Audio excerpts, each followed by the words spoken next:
Nous sommes allés à la rencontre de 9 entrepreneurs étudiants provenant de l'incubateur UCO. Nous les avons accompagnés à travers les différentes étapes menant vers le concours d'idées d'entreprise en 3 minutes devant un jury. Un montant de 1 000 $ est en jeu. Qui saura séduire les juges? Allons découvrir les candidats et les candidates.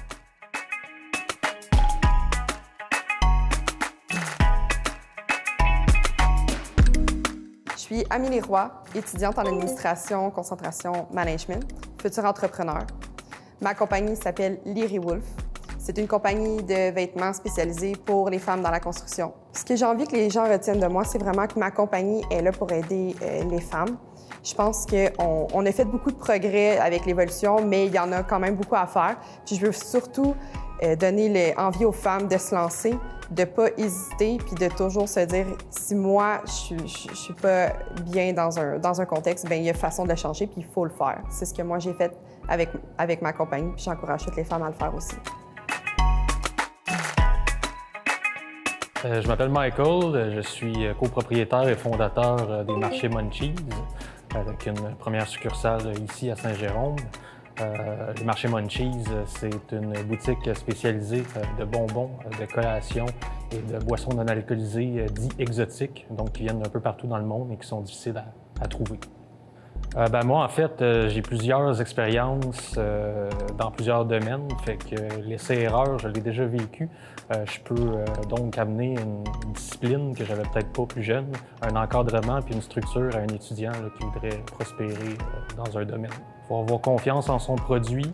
C'est très important aussi d'être clair, concis. Puis au niveau du plan d'affaires, don't take no for an answer. Il y a des portes qui vont se fermer. Il ne faut jamais baisser les bras, travailler fort, pas compter ses heures au début, puis surtout, très important, ne pas sauter d'étape. Puis à chaque journée, c'est bien important là, de ressortir un élément positif. Baby steps.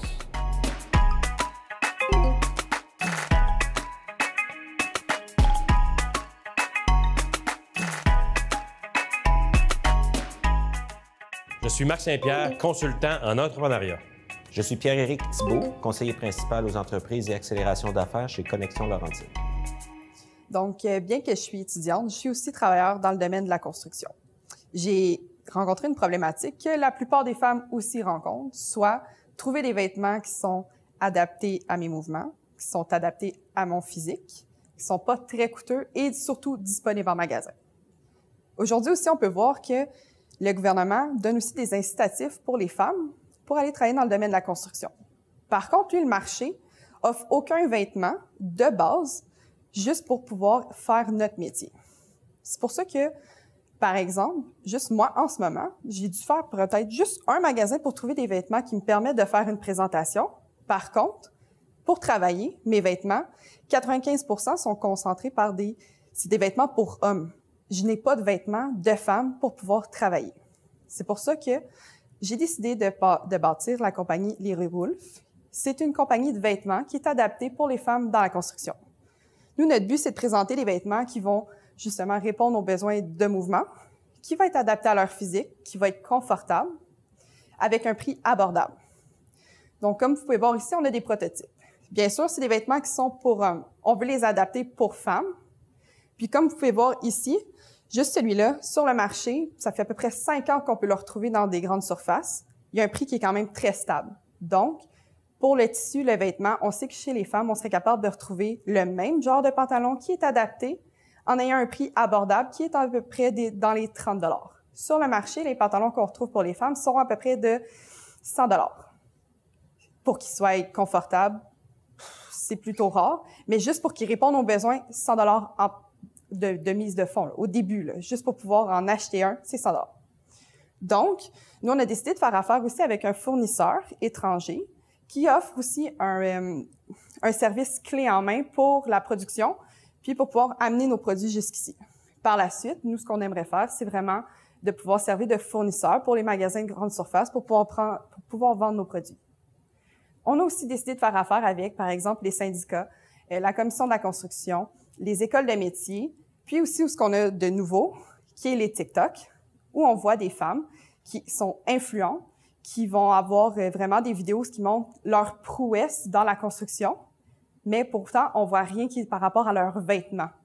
Donc, on veut vraiment leur donner aussi une image forte, une image de marque, une image pour laquelle ils vont s'identifier, puis dans laquelle ils vont être super confortables puis bien pour pouvoir effectuer leur métier. Donc, depuis des années, on a une évolution chez les femmes. Ben nous, chez Lyri, c'est ce qu'on veut continuer. On veut aller au-delà, de l'avant, puis on veut vraiment apporter aussi un changement puis faire partie de l'évolution en pouvant amener un produit qui va répondre à leurs besoins dans la construction. Félicitations, Mélie, belle présentation. Mais une petite question d'entrée de jeu. Que veut dire Lyri? C'est quoi l'identification? Ça a vraiment été c'est mon nom, Amélie. La fin de mon nom avec mon nom de famille, ben c'est Roy, fait que R-Y. Fait que je me suis dit, ça faisait un nom assez doux. Je voulais vraiment quelque chose qui me représentait, fait que pourquoi pas Lyri? En fait, moi, j'ai une question pour toi concernant... je t'ai entendu dire pendant la présentation que tu ferais fabriquer à l'externe. Je présume que ça va être à l'étranger et je veux pas avancer que ça va être l'Asie, mais je présume.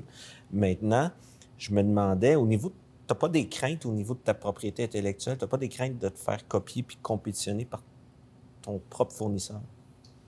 C'est sûr que ça peut toujours arriver. Par contre, comme j'ai mentionné tantôt, ce produit-là, c'est le seul que j'ai trouvé, puis j'ai remarqué la fabrication, là, ça vient justement de l'Asie.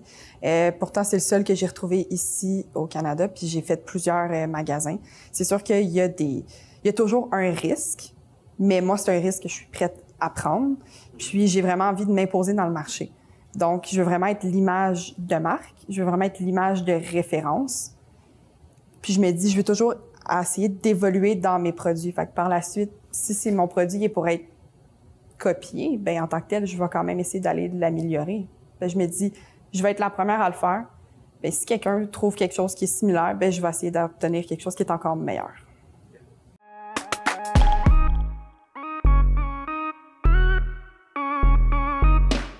Je suis vraiment contente de ma présentation. Ça a vraiment mieux été que ce que je pensais. Puis honnêtement, si c'était à refaire, ben je le referais exactement comme j'ai pu le faire. Je pense que oui. Je pense que j'ai été capable de quand même contrôler ma respiration, d'avoir été, ben oui, juste convaincante. Oui, je pense que ça a bien été là.